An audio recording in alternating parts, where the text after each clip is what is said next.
Começa agora o programa Equipe em Casa, um show de conhecimentos indo até você.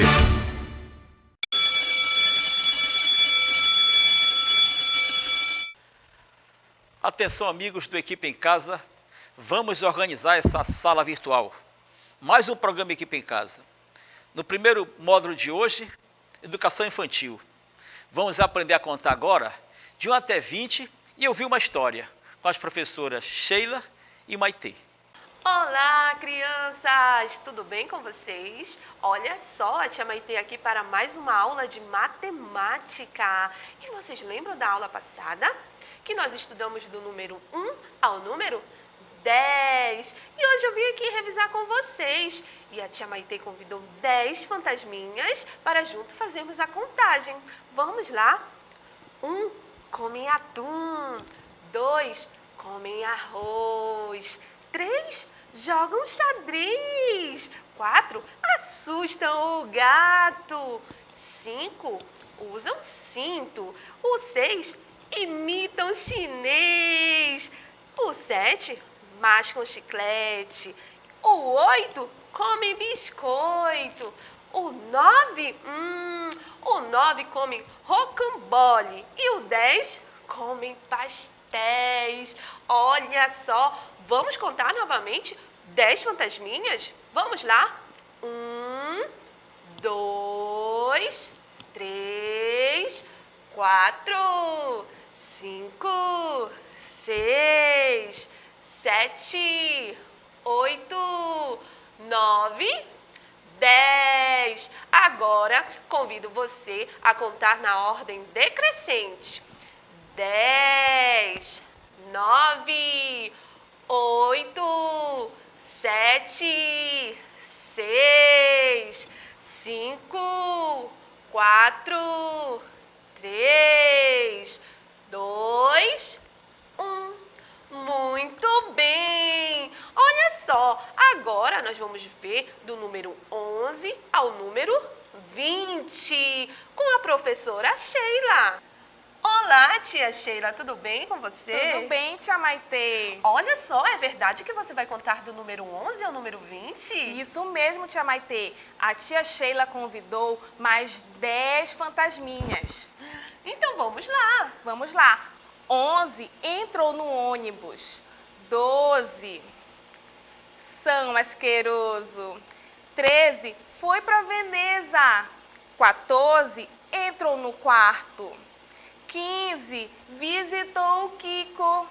16 foi com o chinês. 17 pintou o 7. 18 furou o bolso. 19 anda no 9. 20 são os ouvintes. Então vamos lá rever? 11, 12, 13, 14, 15, 16, 17, 18, 19, 20. Tá vendo como é fácil? Então vamos lá. Vamos, tia Maitê? Vamos lá. 1, 2, 3, 4, 5, 6, 7, 8, 9, 10, 11, 12, 13, 14, 15, 16, 17, 18, 19, 20 fantasminhas. E aí, crianças, gostaram? Espero que sim. Olha só, semana que vem tem mais. Beijinhos e até a próxima. Espero que esses fantasminhas te ajudem, crianças, a contar de 1 a 20. Não sai daí, a Equipe em Casa volta já. Pesquisas comprovam: escolas pouco arejadas favorecem a propagação do coronavírus. Aqui no Colégio Equipe, seu filho não corre esse risco. Temos ambientes amplos, confortáveis e arejados.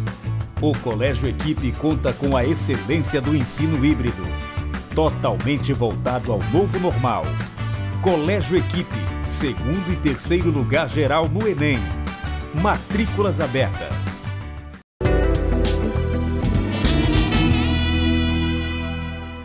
nesse segundo bloco, vamos continuar com o nosso curso de Química, com foco no Enem, com o professor Igor.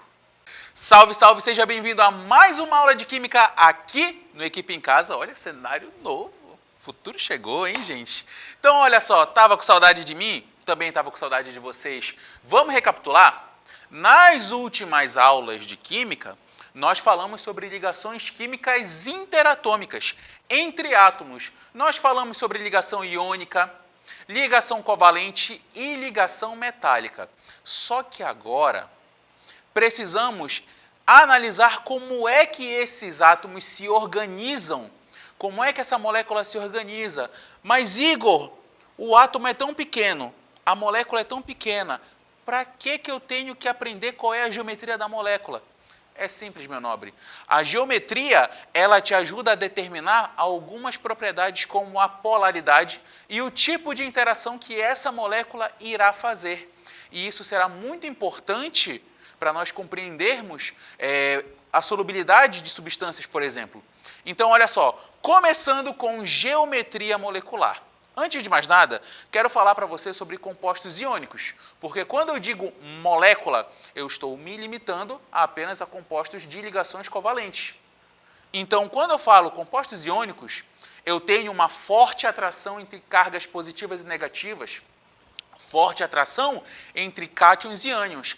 Essa forte atração forma um retículo que, a nível macroscópico, tem aparência de cristal. É o chamado retículo cristalino. E isso faz com que a substância iônica, o composto iônico, ele fique no estado sólido à temperatura ambiente. Presta atenção numa coisa, quando você for ao supermercado, dê uma olhada, aquele sal do Himalaia, sal do oceano, sal, enfim, qualquer sal que tenha um tablete grande, ou até mesmo sal grosso, você repara aquele aspecto cristalino. Isso se deve ao fato do retículo cristalino, à união desses cátions e desses ânions, essa forte atração, certo? Então, a geometria desses compostos iônicos tem a aparência de cristal, dado o retículo cristalino. Agora, bora para o tema de hoje, compostos covalentes? Então, vamos lá. Antes de mais nada, você precisa entender o conceito de nuvens eletrônicas. Então, quando você tem uma ligação covalente, seja ela simples, seja ela dupla, seja ela tripla ou seja ela dativa, você tem uma nuvem eletrônica, não importa. E se você tem no seu átomo central, que nós vamos ver mais à frente, par de elétron não ligante, ele também irá contar como nuvem. Então, fica ligado nesse conceito, tá bom?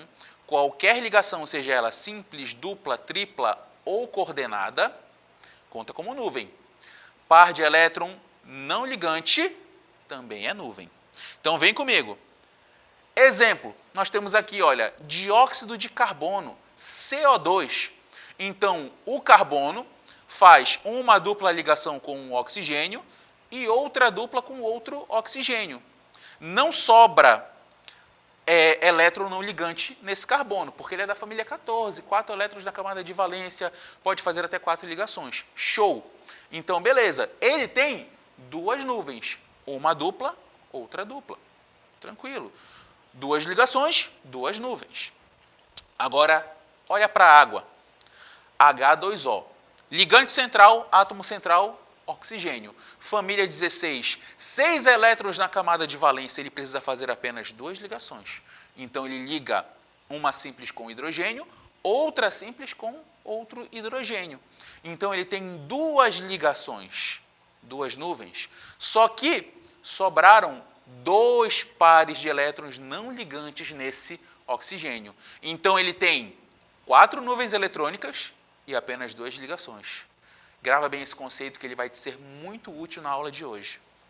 Agora é o seguinte, para nós entendermos como funciona a geometria da nossa molécula, nós temos que entender sobre a teoria de repulsão dos pares eletrônicos de valência, a TREPV. Então, como é que ela funciona? O átomo central, ele vai determinar a posição das nuvens eletrônicas ao redor dele, certo? E lembra, cada ligação química envolve elétrons, carga negativa. Então, a gente aprende na física que cargas iguais se repelem. Então, se eu tiver duas ligações químicas covalentes, elas vão buscar a maior distância possível. Olha aqui esse vídeo, rapidinho, olho na tela. Esse aqui é um simulador do FET Colorado, que nos ajuda a entender como é que funciona a geometria da nossa molécula. Então, aqui eu tenho apenas um átomo roxo, não está ligando com ninguém. O que determina a geometria é a posição das ligações. Então, vamos lá. Eu coloco uma ligação simples, certo? Então, a ligação simples ela é uma linha. É uma linha. Então, geometria linear, tranquilão, faz uma linha bonitinho. Não importa, eu posso pegar a ligação dupla, continua sendo uma linha. Eu pego a ligação tripla, continua sendo uma linha. Não tem um desenho formado ainda. Agora, quando eu coloco duas ligações simples, reparem algo. As ligações buscam o maior distanciamento possível entre si. Cada ligação que tem ali possui elétrons. Elétrons possuem carga negativa. Então, é normal que eles irão se repelir. Isso é super normal. Então, num raio de 360 graus, certo?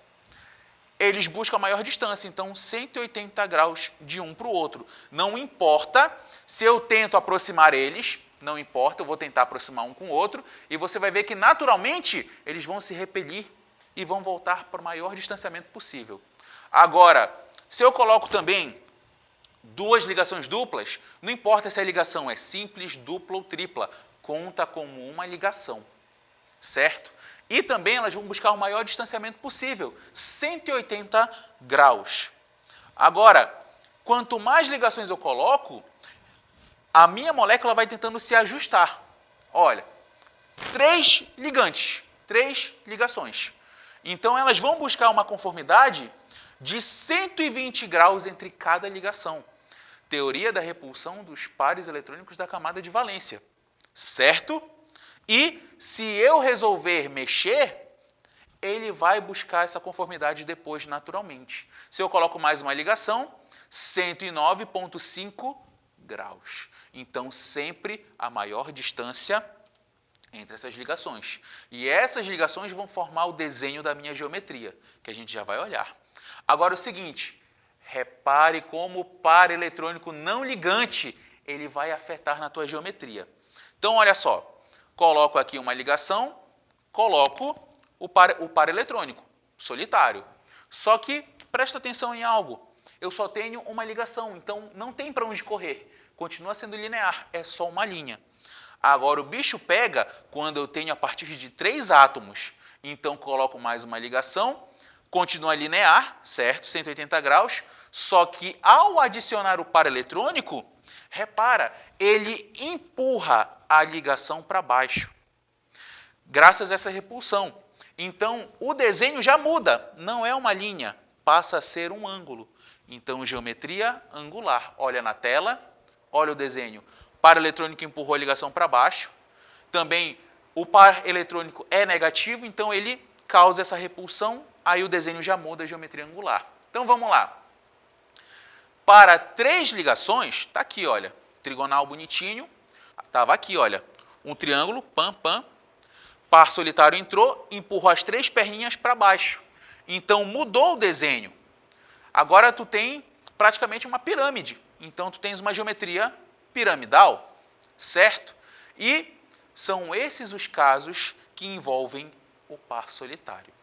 Então, vamos lá. 2 átomos, eu tenho apenas uma ligação, não importa se é simples, se é dupla, se é tripla, a tua geometria só pode ser linear para 2 átomos. Igão, exemplo de molécula linear, o HCl, o ácido clorídrico.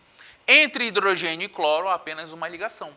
Então, essa ligação não tem ninguém para repelir, geometria linear. Igão, outro exemplo, gases diatômicos, gás oxigênio, O2, gás hidrogênio, H2, nitrogênio, N2, só fazem uma ligação. Tem 2 átomos, só é a única possibilidade, geometria linear. Agora, para 3 átomos, o bicho começa a pegar. a gente tem que prestar atenção naquele conceito que nós vimos. O número de nuvens e o número de ligações. Então, se o número de nuvens for igual ao número de ligações, a tua geometria continua sendo linear. Então, repara, 3 átomos, coloquei 2 ligações, não tem nuvem para mexer na geometria, então, traça o desenho, continua linear. Agora, se o número de nuvens for diferente do número de ligações, opa, por quê? Tem o par eletrônico. Então, repara, você tem 2 ligações, certo? E você tem 3 nuvens, porque você tem uma ligação, que é uma nuvem, 2 ligações, 2 nuvens, par eletrônico não ligante, 3 nuvens, então 3, 2 diferentes. Então, geometria angular, porque o par eletrônico empurra as ligações para baixo, formando um ângulo. Tem exemplo de cada uma? Tem sim. Olha aqui, número de nuvens igual ao número de ligações, a gente tem o CO2, dióxido de carbono, porque o carbono, 4 elétrons na camada de valência, então ele pode fazer 4 ligações, faz 2 duplas, certo? Uma dupla com cada oxigênio, não sobra par de elétron não ligante. Agora, a água, oxigênio, 6 elétrons na camada de valência, só precisa de 2 ligações para ele ficar estável, 2 covalentes. Então ele liga com o hidrogênio de um lado, hidrogênio do outro, sobram 2 pares não ligantes que empurram essas ligações para baixo, formando a geometria angular, tá bom? 4 átomos, vem comigo. Número de nuvens igual ao número de ligações, você tem geometria trigonal plana, ou trigonal planar, ou apenas trigonal para os íntimos. Então você tem aqui, olha, 3 ligações, 1, 2, 3, você não tem par eletrônico isolado, então busca o maior distanciamento possível, 120 graus. Trigonal plana. Agora, se eu tiver o par eletrônico, não ligante, enxerido, ele empurra essas ligações para baixo, formando uma pirâmide, geometria piramidal. Exemplo, a gente tem aqui, olha, o metanal CH2O, então você tem o carbono, 4 elétrons na camada de valência, ele faz 4 ligações, uma dupla com oxigênio, uma simples hidrogênio, outra simples hidrogênio. Não importa se é dupla, se é simples, se é tripla, continua contando como uma ligação. Buscam a maior distância possível, 120 graus de cada uma, trigonal plana. E aqui a gente tem a amônia, nitrogênio, 5 elétrons na camada de valência. Para estabilizar, 3 ligações. Então liga com hidrogênio, hidrogênio, hidrogênio. Aí sobra um par de elétrons não ligante, empurra as ligações para baixo. Geometria piramidal, tá bom? E por fim, caso de ensino médio, tá bom? Caso de ensino médio. A gente tem 5 átomos, geometria tetraédrica, tá bom? Porque o carbono, ele tem 4 elétrons na camada de valência, ele faz as 4 ligações. Então só sobra a geometria tetraédrica, tá certo? Por que tetraédrico? Essa aí é para quem gosta de jogar RPG. Não sei se você já chegou a ver um dado chamado D4, um dado de 4 faces. Então, tetraedro, por quê? Porque se você ligar os pontos entre os átomos de hidrogênio, você percebe que forma uma figura com 4 lados. Tetraedro, 4 lados. Tá certo? Igão, existem outros tipos de geometria? Existem. Existe a geometria de gangorra, existe a bipiramidal, enfim, existem outras, só que são exceções e a gente não encontra muito no ensino médio. Mais em vestibulares específicos, mas no Enem a gente não encontra. Então vamos lá, hora de praticar, bora ver se está tudo em dia? Exercício de fixação. Então vem comigo aqui, olha. UPF, Rio Grande do Sul. Na coluna da esquerda estão relacionadas as moléculas e, na coluna da direita, a geometria molecular. Relacione cada molécula com a adequada geometria. Show! Então a gente tem 5 compostos, tranquilão, e ele quer saber a sequência dos parênteses. Então vamos lá. Começando pelo NOCl. Então eu tenho 3 átomos. 3 átomos, eu tenho 2 possibilidades. Eu posso ter uma geometria linear ou geometria angular. Então isso já te dá uma ajuda na hora de eliminar possibilidades. Então vamos lá. Quem vai ser o meu átomo central? Tenho nitrogênio, oxigênio, cloro. O átomo central é aquele em menor quantidade. Só que é o seguinte, tem um de cada. E agora, o átomo central, o outro critério de desempate é o número de ligações que ele faz. O átomo central é aquele em menor quantidade que mais faz ligações. Então, vamos lá. Primeiro composto, NaOCl, eu tenho nitrogênio, faz 3 ligações, certo? Tem 5 elétrons na camada de valência, 3 ligações, oxigênio 2 e cloro 1. Então, o meu átomo central é o nitrogênio.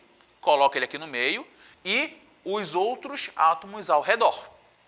Então, vem comigo, coloca aqui, olha, o par de elétron do nitrogênio, certo? Ele tem um par de elétron que não vai fazer ligação. E a gente faz aqui, olha, uma dupla com o oxigênio. O oxigênio precisa de 2 ligações, então o nitrogênio satisfaz o oxigênio. E para o nitrogênio ainda resta uma ligação. E o cloro precisa só de uma. Então, satisfaço tanto o nitrogênio quanto o cloro. Opa, sobrou um par solitário. Então, olha só.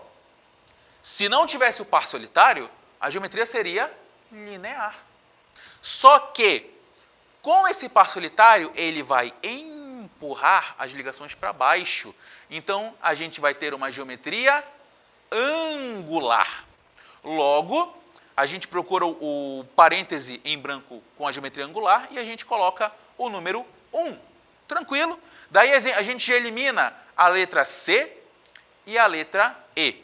Boa! Tem que economizar tempo na hora da prova. Então, bora fazer o NCl3. O nitrogênio está em menor quantidade, é o nosso átomo central. Ao redor dele eu coloco os cloros. Então, vamos lá. Nitrogênio, cloros ao redor. Nitrogênio, eu sei que ele vai ter o par eletrônico que não vai fazer ligação. E dos 5 elétrons dele, 2 são solitários, 3 irão ligar, cada um com um cloro diferente. Então, vamos lá. E estabeleço as ligações. Todos os cloros estão satisfeitos. O nitrogênio está satisfeito. Eu tenho par de elétron empurrando as ligações para baixo. Então, eu terei geometria piramidal, certo? Geometria para 4 átomos pode ser ou trigonal ou piramidal. Como tem par de elétron solitário, piramidal, então marca bonitinho aí, no parêntese do piramidal, o número 2. Olha para as alternativas. Só tem uma que termina com 1 e 2, que é a letra B. E essa é a nossa resposta. As outras ficam para dever de casa. Tira um print, resolve aí, manda lá no Facebook, manda lá no YouTube, tá certo? Então, essa foi a nossa aula de hoje. Na próxima aula, polaridade molecular. Forte abraço a todos, se cuidem e tchau! Se até os átomos se organizam, nós também precisamos nos organizar. Equipe Casa volta já.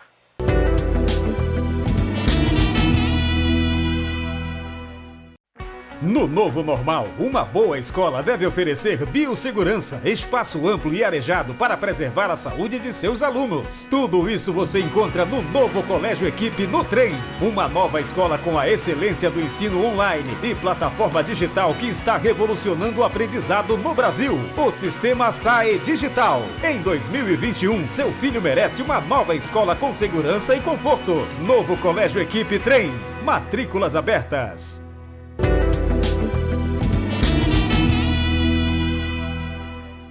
Nesse terceiro bloco, literatura com a professora Jaqueline Sanches. Olá, pessoal. Vamos a mais uma escola literária, né? E uma escola literária de hoje, essa escola é o romantismo. Vamos conhecer o romantismo, como vem uma escola literária que o Enem gosta, vestibulares gostam bastante dessa escola literária, uma escola que ela perdurou por quase um século na sociedade, né, final do século XVIII e até o século XIX. Vamos conhecer? Entre esses estilos de época aqui, eu trouxe para vocês terem uma base de todas as escolas literárias, que inicia com o trovadorismo, que divide entre a literatura portuguesa e a literatura brasileira. E o romantismo está bem aqui, ó, e tendo um aparato aqui sobre todas as escolas que ainda nós vamos ver até no decorrer das aulas aqui, tá? Então, vamos ver o contexto histórico do que foi o romantismo. O romantismo, ele iniciou né, com a Revolução Francesa, teve os ideais da Revolução Francesa, que é a liberdade, a igualdade, a fraternidade, que são os lemas da Revolução Francesa. Com a ascensão das classes médias, então o público centrado agora nessa escola literária é a burguesia. É o público, novo público que começa a ascensão aqui desse público consumidor dessa literatura vai ser a burguesia. Então a palavra-chave desse período romântico vai ser liberdade.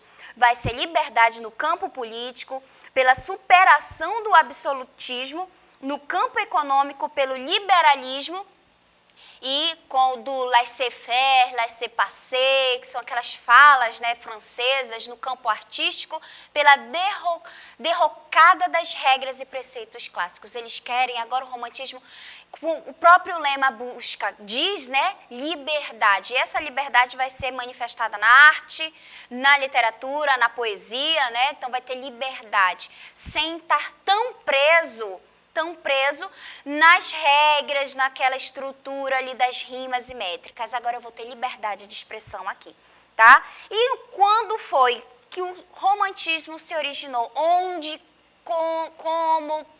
como foi essas influências da Europa para chegar no Brasil? Vamos conhecer um pouquinho disso.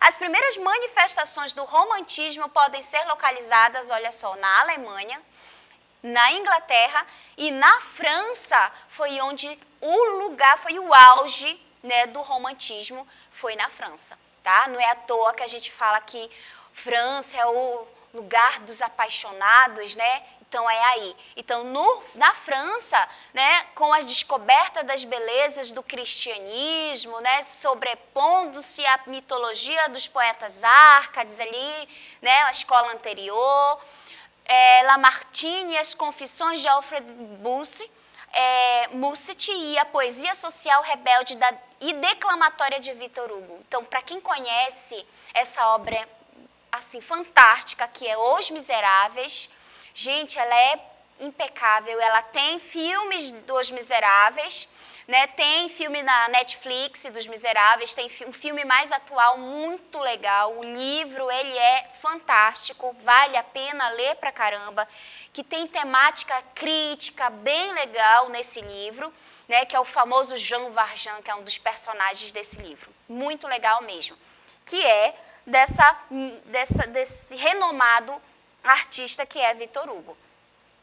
Então, e como foi o romantismo no Brasil? Bom, o romantismo no Brasil, agora particularmente importante o romantismo, esse é um momento no Brasil que é mais preocupante, que é o que você precisa saber, né? Que é o que é cobrado na sua prova, é centrado no Brasil. Como é que isso vai acontecer agora no Brasil? Tá?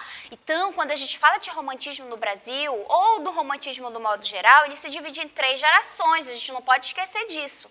E essas 3 gerações, que são gerações bem distintas, alguns lugares vão ter 2, em alguns outros lugares vai ter as 3 gerações. Então, vamos conhecer um pouquinho como que vai se passar essas 3 gerações no Brasil.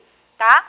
No Brasil foi particularmente importante o romantismo, pois constitui um elemento decisivo na evolução, né, não só da literatura, como também da própria cultura brasileira. Isso é fantástico. Principalmente na primeira geração do romantismo, que é aquela geração que a gente chama ela de geração nacionalista ou geração indianista. O famoso herói, né? Quem vai ser o herói da nossa terra, da nossa pátria? Quem será o herói? Será o índio, né? Então a gente vai conhecer um pouquinho, lembrar dos clássicos mais conhecidos, da Iracema, Guarani, Jucapirama, esses clássicos ali. Então, o ano de 1836 marca o início do romantismo brasileiro, quando Gonçalves de Magalhães publicou seu livro de poesias Suspiros Poéticos e Saudades. Ele deu o início de tudo, do romantismo, do romantismo no Brasil. Mas quem foi que teve o auge? Quem que não lembra do famoso poema Minha terra tem palmeiras onde canto sabiá, as aves que aqui gorjeiam não gorjeiam como lá? Quem que não lembra deste poema que serviu como inspiração para o nosso hino nacional?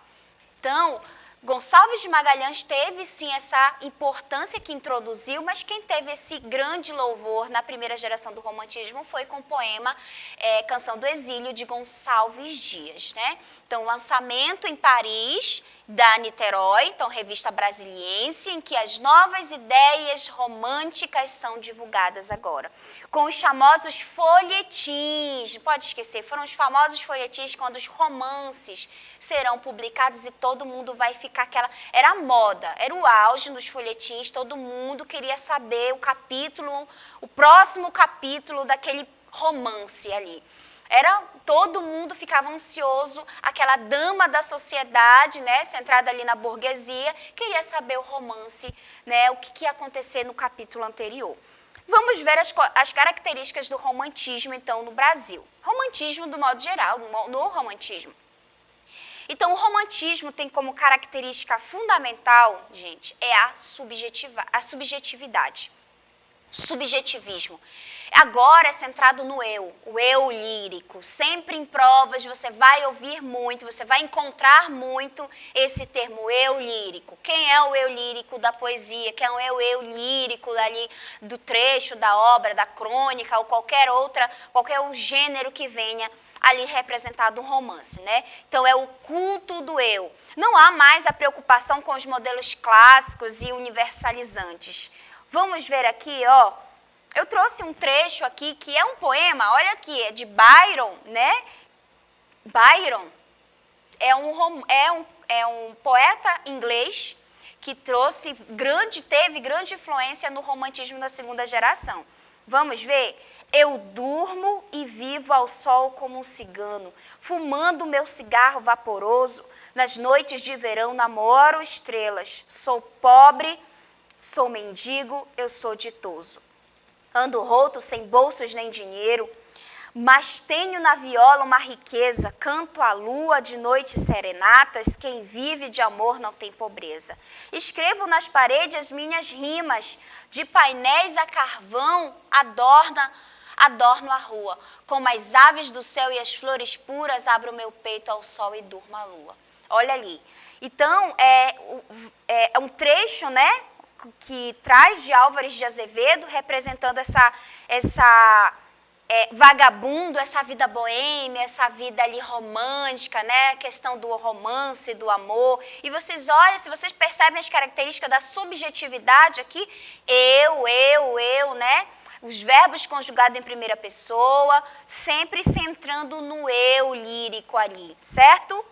E outra característica super fundamental, marcante aqui é o sentimentalismo, tanto que a segunda geração é aquela geração chamada ultra-romântica. Olha ali como o sentimento vai assim, além do que é possível, né? Então, o sentimento passa a ser considerado grande valor da vida, pois somente através dele consegue se expressar o interior do indivíduo.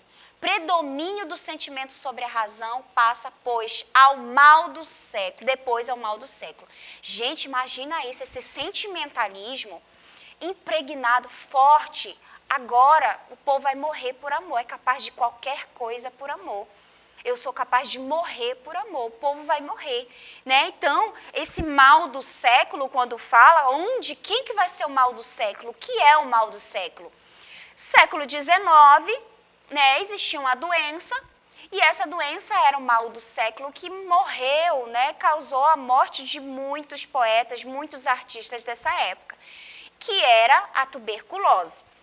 A tuberculose era aquela doença que foi considerado mal do século, que levou muitos à morte, e isso a gente pode até usar na redação, se de repente cai algum tema voltado para isso. Você pode muito bem citar o romantismo, porque aqui as pessoas elas levavam as pessoas à tuberculose. Imagina você chegar, ser diagnosticado com tuberculose e o médico dizer para você, olhe, fulano, você tem apenas, no máximo, 6 meses de vida. Imagina, como que as pessoas se sentiam? Como a gente se sentir, imagina que você vai ter uma data programada, você tem 6 meses de vida. Imagina, como essas pessoas se sentiam? Os poetas vão ali, ó, expressar toda essa angústia, todo esse sentimento na escrita, logicamente, né? E aí nós vamos ter poetas que vão ser mais fofinhos, mais ali religiosos, saudade da minha infância querida, aurora da minha vida que os anos não trazem mais, né? Fofinho ali de Casimiro de Abreu, Junqueira Freire. Mas também vai ter aquele lado macabro, a morte agora é minha amiga, ela está aqui do meu lado daqui a pouco, ó, minha amiga, minha amada. O idealismo agora vai ser a morte, a mulher. Imagina que loucura isso, gente. A mulher, quanto mais pálida, cara de morta, é a mais linda.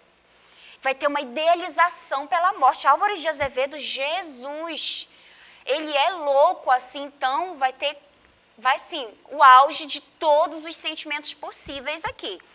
Olha esse poema, Este Inferno de Amar, de Almeida Garrett. É lindo, é claro que é bem, não é que seja beleza, mas é chocante, né?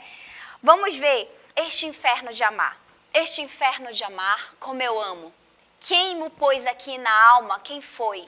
Esta chama me alenta e consome, que é a vida. E que a vida destrói, como é que se veio atear? Quando se há de ela apagar? Eu não sei, não me lembra o passado, a outra vida que dantes vivi. Era um sonho, talvez, foi um sonho em que paz tão serena a dormir. Oh, que doce era aquele sonhar, quem me veio, ai de mim, despertar.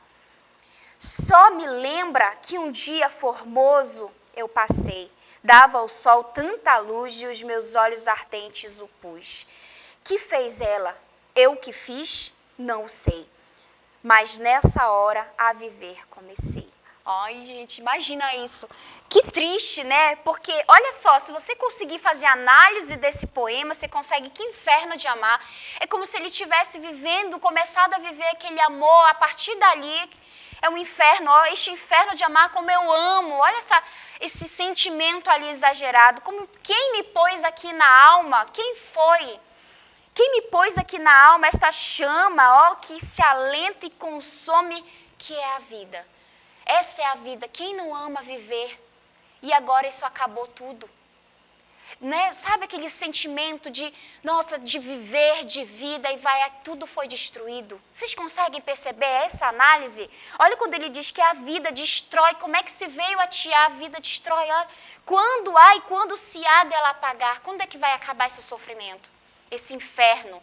Né? Que ele faz isso, ó. Eu não sei, não me lembro o passado, não sei quando foi que isso começou, e a outra vida, qual foi a outra vida, o que foi que eu fiz na outra vida, se tem, né, outra vida, era um sonho talvez, e lembrando, gente, que, falando esse negócio de outra vida, o romantismo, ele não centra muito nessa, assim, eles falam da morte, muita morte, né, o tempo todo é centrado nessa questão de desejo de morte até, né, eles desejam a morte, já que eu vou morrer, muitos, tu acha que a morte, eu vou esperar 6 meses? Que nada, eles antecipam isso, né, eu vou esperar, outros não, vai ter poeta, gente, se vocês terem uma ideia, vai ter poeta que vai ser diagnosticado com a tuberculose, mas isso em outra escola literária, não é agora, e vai viver aos 80, até 80 anos. Imagina que sentimento é esse, você ser diagnosticado jovem, adolescente, com tuberculose, e o médico diz, olha, você tem tuberculose, você vai viver 6 meses de vida, no máximo você tem, e você vive até 80 anos? O que você viveu? Se o tempo todo você estava achando que a qualquer momento podia morrer? Imagina isso. É sofredor, não é não? Então, todo esse inferno de amar, todo esse sentimento, essa angústia, essa melancolia, são características fortes aqui nessa escola literária. Olha esse outro de Álvares de Azevedo. Falou em Álvares de Azevedo, gente, é o cara mais macabro, mais melancólico de todos do Brasil, né, do romantismo, se chama Álvares de Azevedo. Tá? Para quem quer ler e quer descobrir esse lado aí de Álvares de Azevedo, leia Noite na Taverna. Noite na Taverna, Jesus, até um negócio de sexo com cadáver rola. Imagina isso. Ele se apaixona por uma mulher, a mulher ela é linda, ali pálida, igual uma morta, igual um fantasma, onde ele conhece, ele vê a mulher no cemitério.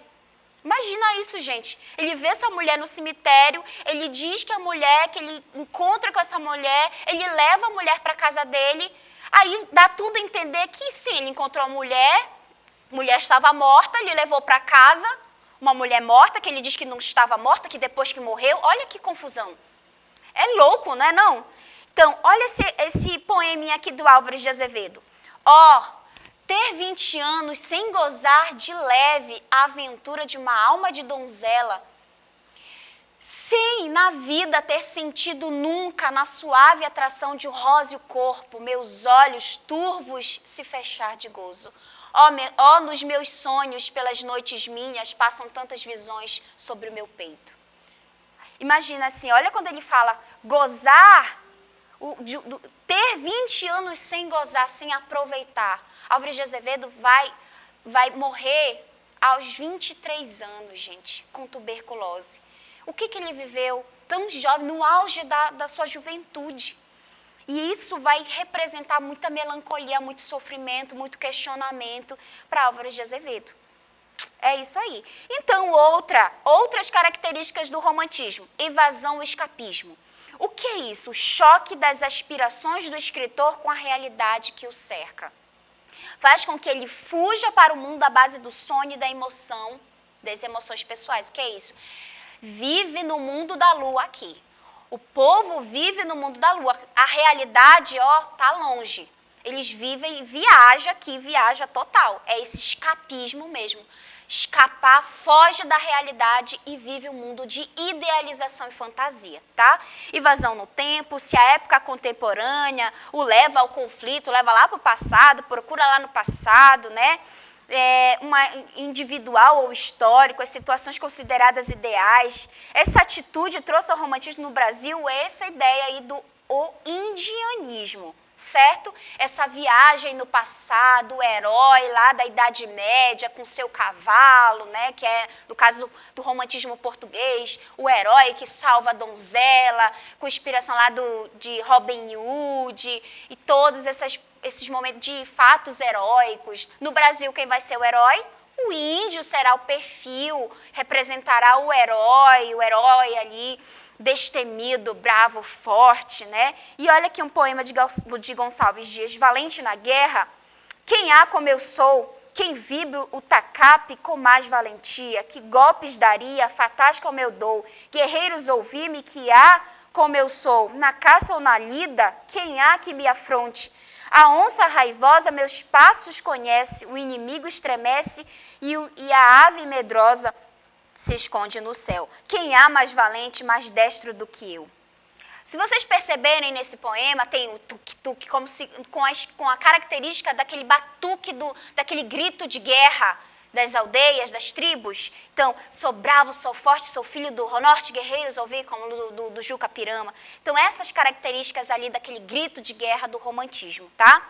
E a religiosidade ainda, né, recupera-se aqui a religiosidade medieval e dá-se mais ênfase ao sentimento da religiosidade, né? E aí, olha essa aqui de Castro Alves, essa percepção um pouquinho da religiosidade. Castro Alves, para quem não conhece, é o poeta dos escravos, né? O poeta dos escravos que vai ser forte com o Navio Negreiro, o poema mais chocante, emocionante, né? Navio Negreiro, que conta toda a narrativa da vinda dos negros para o Brasil. Deus, ó Deus, onde estás que não respondes? Em que mundo, em que estrelas tu te escondes? Embuçado nos céus, há 2000 anos te dei meu grito, que embalde desde então corre o infinito. Onde estás, Senhor Deus? Esse é um trecho de Navio Negreiro, de Castro Alves, e quando ele fala, ó Deus dos desgraçados, por que tanto horror perante os céus? Tá, e ele faz isso, né, para mostrar esse horror, pedindo a Deus, ó Deus, e ele fala de uma questão tradicional, né, a tradição, há 2000 anos te mandei meu grito, né, esse grito da África, todas essas questões culturais que ele envolve ali, nessa guerra, tá? Então, aqui, o homem nasce bom, a zoeira que o corrompe, de Rousseau, né, mostra esse contrato, essa evasão do plano individual, essa valorização da infância, né? Isso aqui é para a gente fechar. Eu vou fechar aqui com Casimiro de Abreu, com as características do romantismo e alguns poemas que eu trouxe deles, envolvendo um pouquinho das 3 gerações. Eu vou fechar com esse poema fofo, que é a saudade da infância, aqui, né, de Casimiro de Abreu, que diz: ó, que saudade que tenho da aurora da minha vida, da minha infância querida que os anos não trazem mais. Que amor, que sonhos, que flores, naquelas tardes fagueiras, à sombra das bandaneiras, debaixo dos laranjais. Ele é lindo, é um poema fofo, é um poema assim emocionante, né? Que saudade daquela infância, né? Que os anos não trazem mais, que não vai voltar mais. E que agora eu tenho pouco. Por que eu não pude aproveitar? Se eu pudesse aproveitar, teria aproveitado. Então vamos aproveitar, viver o carpe diem, né? E essas foram algumas características do romantismo, envolvendo um pouquinho as 3 gerações aqui. E espero que tenham gostado. Peguem essas dicas aí, né, desses poetas, desses principais representantes da literatura, e só sucesso para a prova, se caso vier, né, o romantismo na tua prova. Um beijo e até a próxima! Olha só, as aves que aqui gorjeiam, não gorjeiam como lá. Encerramos mais um programa Equipe em Casa para ajudar você no Enem. Até a próxima! Termina aqui, Equipe em Casa. Um show de conhecimentos indo até você.